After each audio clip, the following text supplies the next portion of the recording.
Hi, I'm Susan from BakeWithMom.com. Today we're going to make angel food cake, and we're going to be doing a lot of sifting.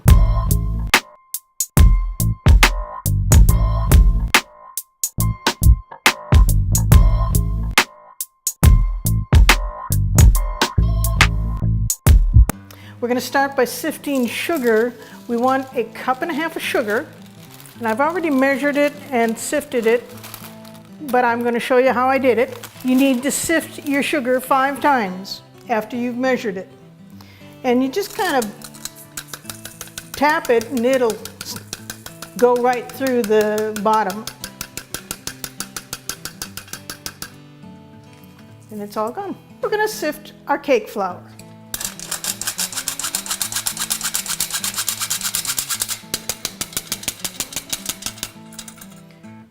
Then we're going to measure 1 cup of cake flour.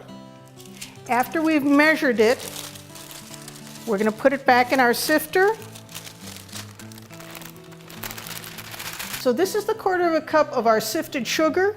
We're going to add that to our flour for our second sifting, and also 1/4 teaspoon of salt.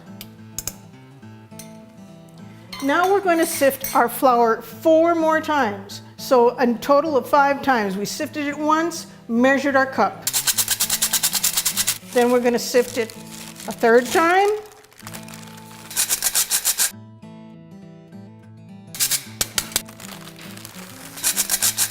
I've separated 11 eggs.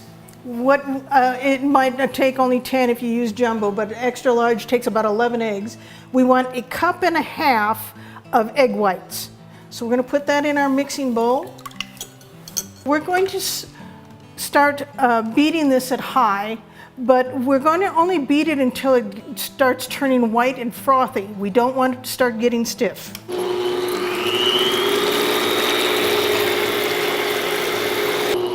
When it gets to this frothy point, we're going to add 1.5 teaspoons of cream of tartar. Take about 5 to 10 minutes depending upon the age of your eggs. We want nice stiff peaks, but we still want a shininess to our whites.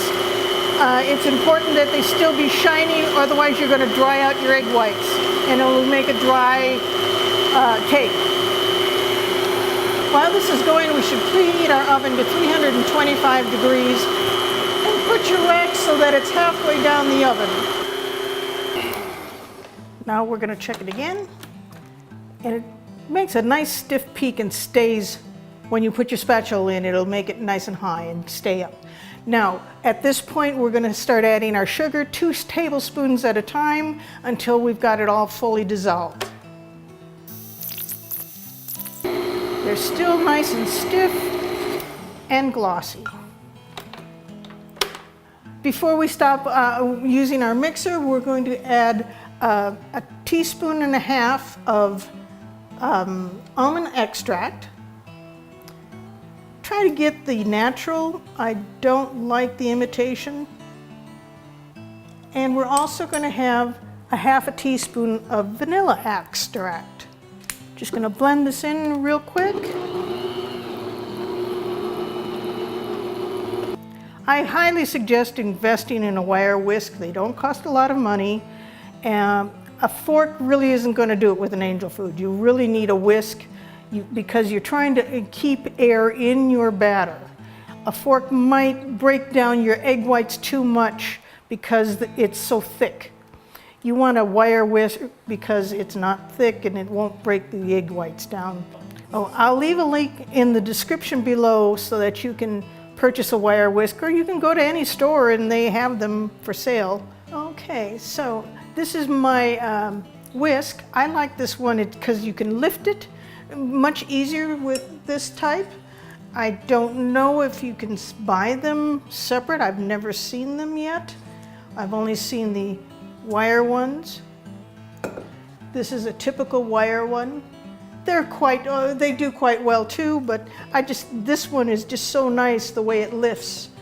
And you're going to just put about 1/4 of your flour mixture on top and fold it in.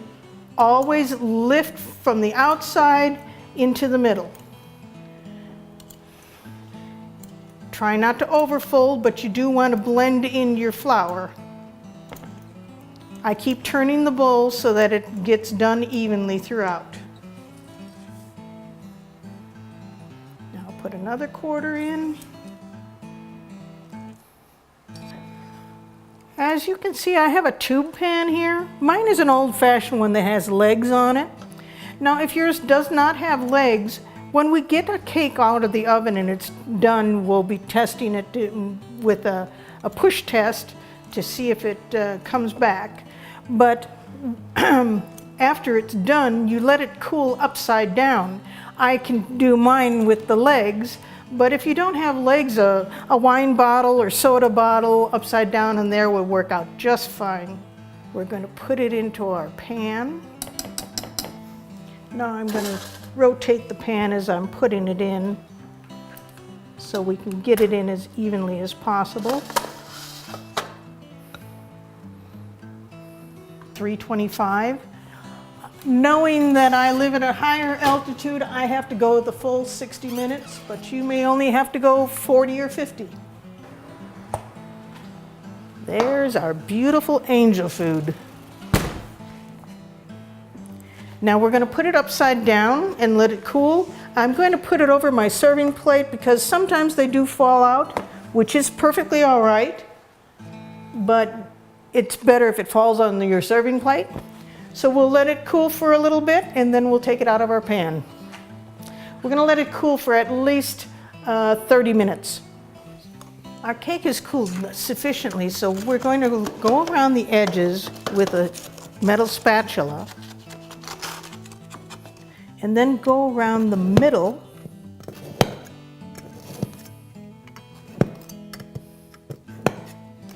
to loosen it. I'm going to lift it out. Now we have to cut it from the press down as you're going around the bottom to loosen it from the bottom.